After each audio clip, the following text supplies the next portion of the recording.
ليلة كان يفترض أن تكون مثالية. خطف النجم الشاب لامين يامال الأضواء مجددا، لكن هذه المرة ليس فقط بسبب إنجازه الرياضي، بل أيضا بسبب الجدل.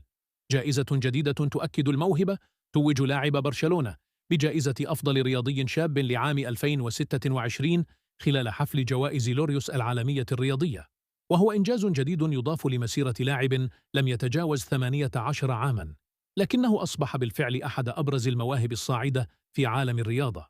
تألق مستمر رغم صغر السن. يامال يواصل إثبات نفسه على أعلى مستوى، حيث يرى كثيرون أنه من أكثر اللاعبين الشباب تأثيراً حالياً بفضل أدائه مع برشلونة وحضوره القوي داخل الملعب.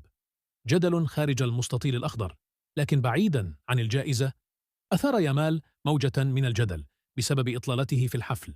فبينما ظهر معظم الحضور بملابس رسمية، اختار اللاعب أسلوباً أكثر عفوية، وهو ما اعتبره البعض غير مناسب لطبيعة الحدث.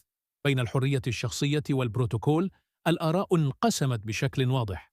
البعض دافع عن حرية اللاعب في يرى التعبير عن البعض نفسه، أنه رغم صغر وآخرون سنه رأوا وكونها أن مثل المرة هذه الثانية التي المناسبات يحضر فيها هذا تتطلب الحدث مظهراً أكثر كان عليه رسمية، احترام قواعد خاصة اللباس وأن الخاصة الحفل يعد بالمناسبة. من أرقى الفعاليات صحيح أن لكل الرياضية شخص حرية عالمياً. اختيار ملابسه، الخلاصة بين لكن مثل هذه التألق داخل الفعاليات الملعب تتطلب عادة والجدل مستوى خارجه، أعلى من يواصل الرسمية، لامين يامال وكان من جذب الممكن أن الأنظار. ينصحه لكن مستشاروه السؤال بارتداء يبقى: ملابس أكثر هل ملائمة سيظل التركيز للمناسبة؟ على إنجازاته، هذا أم الحدث أن يعد من التفاصيل أكثر خارج الفعاليات الملعب المرموقة، ستسرق الأضواء؟ ومعظم الحضور